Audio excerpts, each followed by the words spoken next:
Have you noticed more people from the Black community than, let's say, when you started back 4 or 5 years ago, seeking that support in their journey to move abroad? Oh, absolutely. And there's ebbs and flows. I've seen, especially during the pandemic, when unfortunately there would be aggression with police against our community or some unfortunate incident, there would be a rush. And then it kind of calmed down a little bit when Kamala Harris decided to enter the race. There was kind of a pullback of, okay, I don't know, I said I was going to move, but let me just see how this kind of plays out. And for me, I spent 10 years of my career in politics Oh, wow. in the United States. And so I have a different opinion of a lot of things, which is what I bring to the platform in the podcast. And so I said, just like some measured skepticism about it. Like, you shouldn't give up your plan because technically I moved during the Biden-Harris administration. I didn't care who sat in the Oval. I was going to be gone.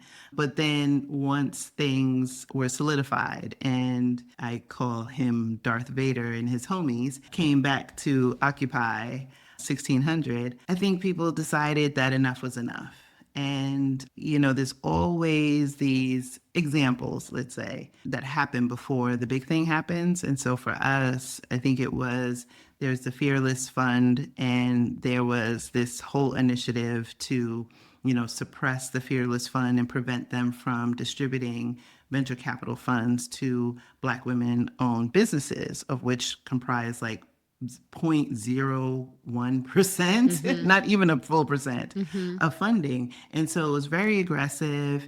And I remember reading about it and saying on my platform, like, this is an example. If you can do it to one, this means that all of these other issues are going to follow. And now we're seeing it. We're seeing DEI, being dismantled. We're seeing other initiatives like civil rights, right? Like, are being threatened.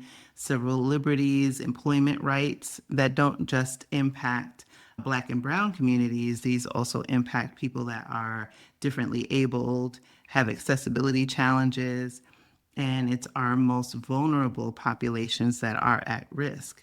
And so that's the part that makes me upset as an American living abroad. We can't escape the pull that America has, but I think what I do is, like, I try to keep somewhat abreast of what's going on without being completely consumed by it, just because I know it's important for me to show up and shepherd my community through it. Yeah, it's really interesting having that perspective of being an expat during massively shifting political sentiment within the country. I was living in Australia when Trump first got elected in 2016. Because I lived in Australia, I didn't see the day-to-day rumblings of what was happening. What has that been like for you? Living abroad, seeing what's happening in the United States, like, what's the general sentiment happening within your community in Lisbon, or perhaps even feeling that kind of like European collective sentiment of what's going on?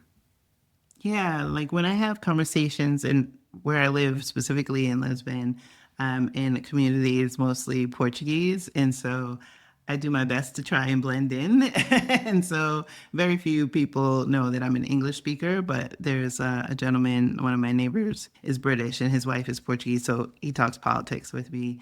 And I think from the sentiment from European standpoint is they realize that there are some vulnerabilities in Europe as it relates to nobody saw Trump coming back. And so the reality is like hitting Europe in the face.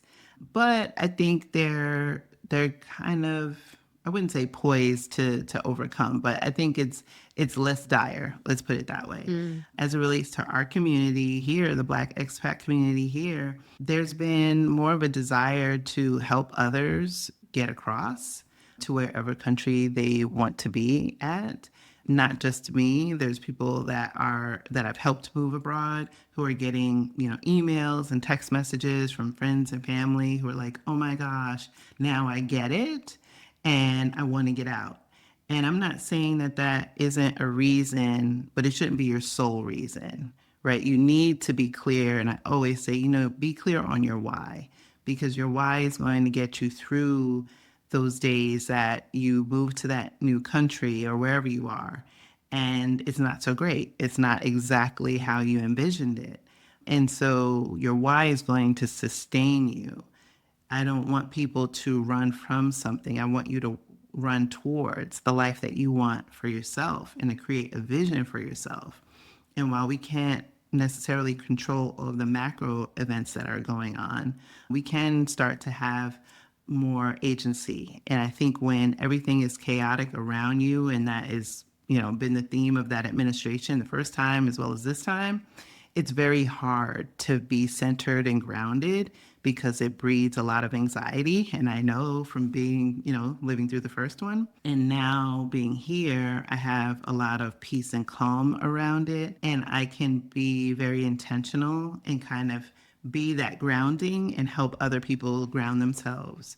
And so we have, like, right after the election, there was a lot of obviously hurt feelings, a lot of complex emotions. And one of the things I did in the group was just bring a practitioner in, and we just had a safe space to talk about feelings, the disillusionment, the sadness, whatever came up. But then grounding. How do we ground ourselves? Because at the end of the day, you have a goal and you can't control all the other things around you. And sometimes the closer you get to goal is the more you'll be tested.